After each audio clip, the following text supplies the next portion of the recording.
Good day everyone, and welcome to the channel. It's Londononion here with a Back 4 Blood weapons review, and in this review we're going to be looking at our 5th assault rifle, the Scar. Now, as part of today's discussion, we're going to be including my proposed weapon-centered deck build following the review. Now, although the stats and specs of the weapon speak for themselves, I will be giving my evaluation on the weapon's capabilities in combat. This will involve tactics that suit the weapon's strengths, and an overall score. Now, evaluation will take place on 4 main fronts: ammunition economy, crowd control, pressure combat, and mutation deterrence. Before we get started, it is important to note that a weapon's shortcomings can be supplemented with one's card selection, but evaluation will mainly be geared toward the weapon's base attributes. Additionally, one's character choice can make a weapon somewhat more forgiving. Meanwhile, difficulty selection can accentuate or soften the downsides. So starting off with the Scar's ammunition economy, which is essentially how long a weapon can practically last throughout a given level, the Scar is an automatic assault rifle that holds 20 rounds. This capacity isn't particularly high, and if anything, aids the economy of this weapon since there is less of a burden on ammo reserves. The fire rate is also quite tame. Although it is an automatic weapon, controlling the fire rate to consistently perform bursts or single shots comes with ease. On top of this, the effective range is extremely high on the Scar. To inflict maximum damage, one must be within 19 meters before the numbers begin to recede. Each shot within this range will inflict 15 units of damage, and the penetration for a subsequent target will inflict over half of the base maximum damage. With these damage numbers, the Scar will consistently require 2 rounds per ridden, even with ferocious and monstrous corruption cards. With this said, however, the handling of the Scar is somewhat troublesome. While performing automatic fire, the Scar is rather jittery and will require both downward and lateral readjustment. This will only take away from its economy since it increases the odds of user error. To counteract this, it would serve one best to rely on single shots to reliably hit targets, and reserve automatic fire for bigger targets or high volumes at close range. The same can be said with hip fire. It's not a particular strength when used automatically, but is best used in a similar manner when aiming down the sights.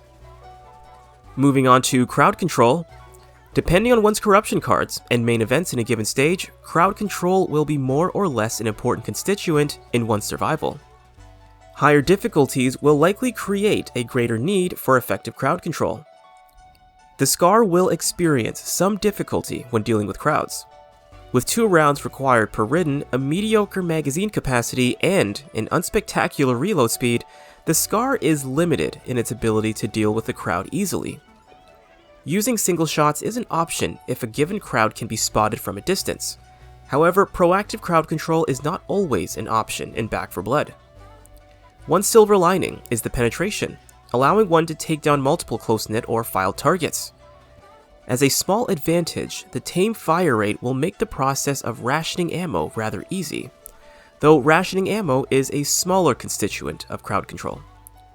The mobility of the Scar is unfortunately on the lower side, meaning that progressing through a crowd will take longer than other weapons and naturally extend one's time in crowd control where there is a continuous flow or impending danger. Adding in the reliability of hipfire, the Scar was not exactly made for crowd control, but it can survive in it.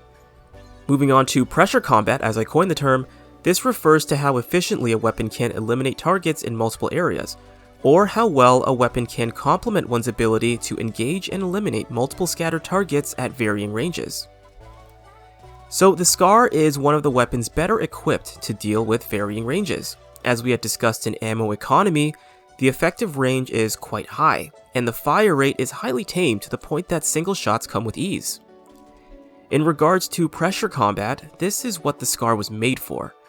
Even targets that exceed 20 meters will still require 2 rounds to put down, not including critical shots. Provided that one uses the weapon for single shots and keeps their distance, pressure will not be a problem. The reload speed, however, will remain a disadvantage, and pressure that becomes too close will challenge the Scar due to its magazine capacity. But hipfire can still be a saving grace if used carefully. As for mutation deterrence, the Scar has some efficacy in dealing with mutations. The damage is high enough. The fire rate will be more of a disadvantage in this aspect of combat. Given that the Scar only has 20 rounds, compromises its fighting, quote-unquote, as opposed to kiting abilities.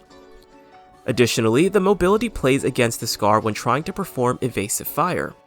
This is most notable with tall boys and their variants. In addition to all this, as discussed in ammo economy, the controllability of the Scar diminishes with automatic fire outside the danger zone or beyond close range, and this takes away from its efficacy against mutations while maintaining one's vitality. Lastly, the reload speed is the cherry on top. The Scar is not made for close encounters with mutations. At a range, however, the Scar can be used as proactively as the user wishes. With this said, the Scar, despite its designation as an assault rifle, is more of a slow-paced or calculated weapon, which is not good nor bad, but simply an assessment based on the weapon's attributes and performance. Moving on to the scoring, the Scar's ammo economy is in the exemplary range. The range of the weapon is quite high, but is best used for single fire due to the troublesome controllability. Otherwise, penetration is good. The fire rate is versatile to the user's wishes, and each target will consistently require 2 rounds. So I give it a 4 out of 5. Crowd control is an area of mediocre performance at best. The magazine size and reload speed are the main detractors.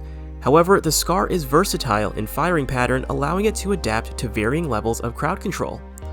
Penetration is also good for bottlenecked enemies, and 2 rounds will be required per target. So I give it a 3 out of 5. For pressure combat, the Scar can be used for close to mid-range combat given its controllability and effective range. Far-range shooting is also an option, but may not be a necessary tactic. With a predictable 2 shots to 1 kill ratio, this, as well as the reload speed, will put a small damper on efficiency, but the weapon's attributes make this a pressure fighter. So I give it a 4 out of 5. As for mutations, the Scar will experience some difficulty. Although the damage and range are a decent advantage, trying to fire automatically on targets will be more troublesome. The controllability and mobility only indict a user to be more proactive with mutations, but I still consider it to be a mix between a fighting and kiting weapon. So I give it a 2 out of 5. Overall, this puts the Scar at a 13 out of 20. Now that concludes the review, but we will now transition into our deck build for this weapon. Now, generally I would say there are 2 aspects of building a weapon/weapon class specific deck. There is the more strengths-based build, and the compensatory/balancing build. A third option would naturally be a hybrid, which is probably the most reasonable, but every weapon is different and has its own strengths and areas of need to varying degrees. Now, with this in mind, on a smaller scale, I will categorize potential card selections into 4 designations: related, compensatory, synergistic, and preferential. Although Back 4 Blood already has its own designations for cards, I prefer to use my own.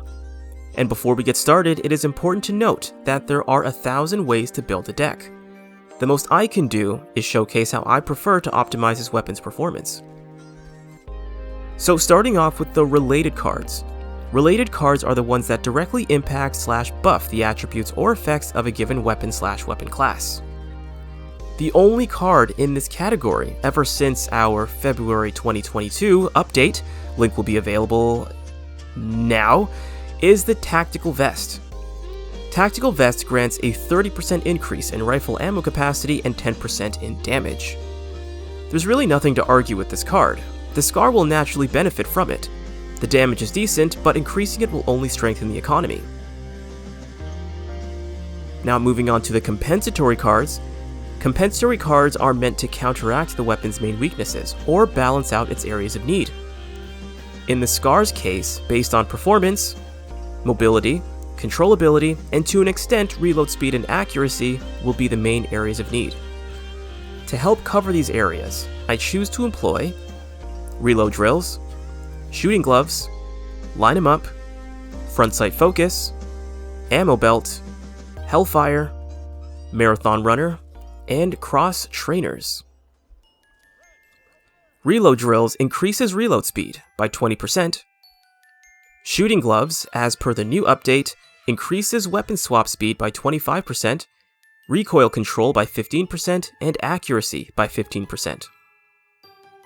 Line 'em up increases effective bullet range by 10%, recoil control by 15%, bullet penetration by 25%, and aim speed by 25%. Front sight focus increases accuracy by 20%, weak spot damage by 10%, and aim speed by 15%. As for ammo belt, this one buffs ammo capacity by 50% and reload speed by 15%. Hellfire grants a 45% move speed buff while firing and 3% while not firing. Marathon Runner eliminates strafe and backpedal movement penalties. And lastly, Cross Trainers increases stamina by 20%, stamina regeneration by 20%, move speed by 3%, and health by 5 units. Now a quick note about these cards, particularly Line 'em Up and Front Sight Focus. These cards cover a series of aspects that also have a synergistic application. Otherwise though, with these card selections, reload speed will increase by 35%, accuracy will also increase by 35%, recoil control will increase by 30%, movement speed will increase by 6%, along with no strafe and backpedal penalties, and for technicality's sake, aim speed will increase by 40%, though this was not a targeted aspect. Moving on to the synergistic cards. These are cards that have impacts to increase areas of strength or work to optimize the effects of other cards or one's choice of character.